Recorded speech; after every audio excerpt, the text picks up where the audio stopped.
Olá, olá, olá, meus amados! Tudo bem com vocês?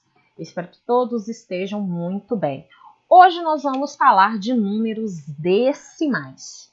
E nós vamos começar aí falando de fração decimal. O que é uma fração decimal?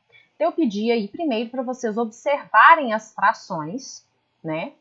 Que são potências de 10. Se você perceber, nós já vimos potências, né? Potências de 10. A parte de baixo, o denominador dessas frações, olha, elas são potências de 10. Por exemplo, para ser 10 é 10 elevado a 1. Para ser 100 é 10 elevado a 2. Por que 10 elevado a 2? Porque é 10 vezes 10. E o 1000 seria 10 elevado a 3, que seria 10 vezes 10 vezes 10. Muitos vão me perguntar, por que, professora? Porque nós vimos potência, e a potência, ela é aí a multiplicação de fatores iguais. Então, por que 1000? Por que é 10 elevado ao cubo? Porque 10 vezes 10 é 100, 100 vezes 10 dá 1000. Então, por que ele falou que são potências de 10? Porque se você observar, eu consegui colocar todas elas, olha, com base 10, ó. 10 elevado a 1, 10 elevado a 2, 10 elevado a 3. Quando isso acontece em uma fração, a gente chama ela de fração decimal. Então, o que são frações decimais? São frações que têm denominador na potência de 10. Então, é o 10, é o 100, é o 1000, é o 10.000, 1 milhão e por aí sucessivamente. Então, todas as vezes que o denominador é uma potência de 10, a gente dá o nome aí de fração decimal. E dentro da fração decimal, porque nós vamos ver que as frações decimais, elas viram números decimais, né? O que seria aí um número decimal? Um número decimal vai ser um número que vai ter duas partes. Uma parte, a gente vai chamar essa parte de parte inteira, que é a unidade inteira. E a outra parte seriam as partes que foram divididas a unidade, um inteiro, por exemplo. Então, a vírgula é que vai separar isso. Então, à esquerda da vírgula, nós teremos aí a parte inteira. E à direita dessa vírgula, nós vamos ter as casas decimais, que seriam as partes da unidade, ou seja, eu peguei aquela unidade e dividi em 10 partes, em 100 partes, em 1000 partes. Então, a vírgula vai separar esses dois membros, tá? Então, o que seria o número decimal? O número decimal seria um número que tem uma vírgula, e essa vírgula separa aquele número em uma parte inteira e em casas decimais.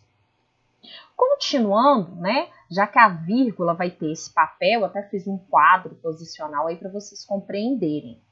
A parte inteira é o que você já conhece, é um número que já é conhecido por você. É aquele que tem unidade, dezena, centena, unidade milhar, dezena milhar e por aí vai. É um número que você já conhece. Agora, as casas decimais, é o que nós vamos agora, né, desvendar aí, elas recebem nomes especiais. Então, a gente tem aí os décimos, né, e a representação seria 1 sobre 10, 1 décimo. Então, 1 sobre 10. Os centésimos, que seria 1 sobre 100. Ó, a palavra centésimo, 100. Décimo, 10, né? E agora milésimos, então seria 1 sobre 1000. Eu acrescentei mais duas casas aqui, mas a gente utiliza somente até os milésimos. O décimo de milésimo seria 1 sobre 10.000. E centésimo de milésimo seria 1 sobre 100.000.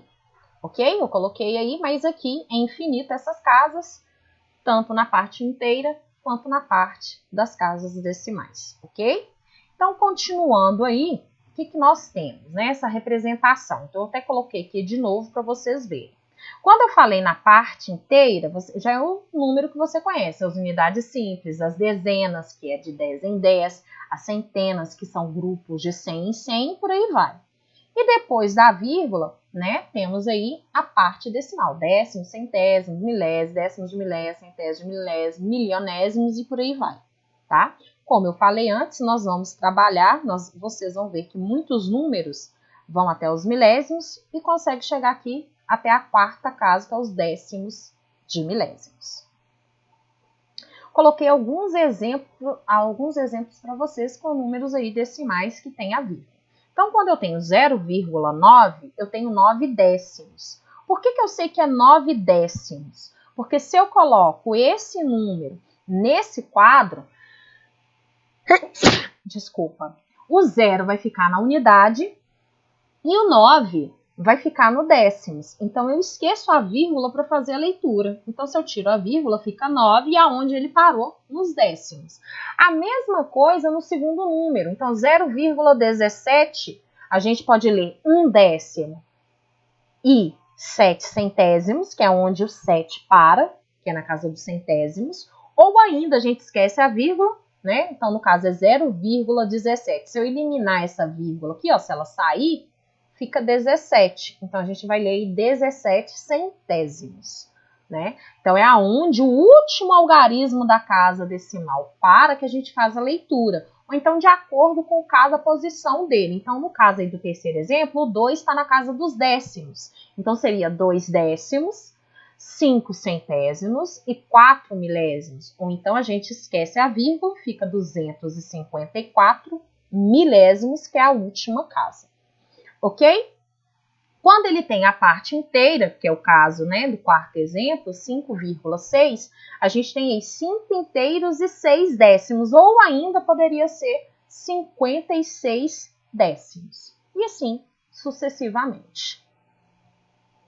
Não se esqueça que 1 sobre 10 e 0,1 estão representando a mesma quantidade, então quando a gente falar 0,1, eu estou também falando de 1 sobre 10. Fique atento a isso. E coloquei aqui um desenho para a gente transformar em fração depois em número decimal. Esse desenho foi repartido em 10 partes iguais, então a parte de baixo é 10.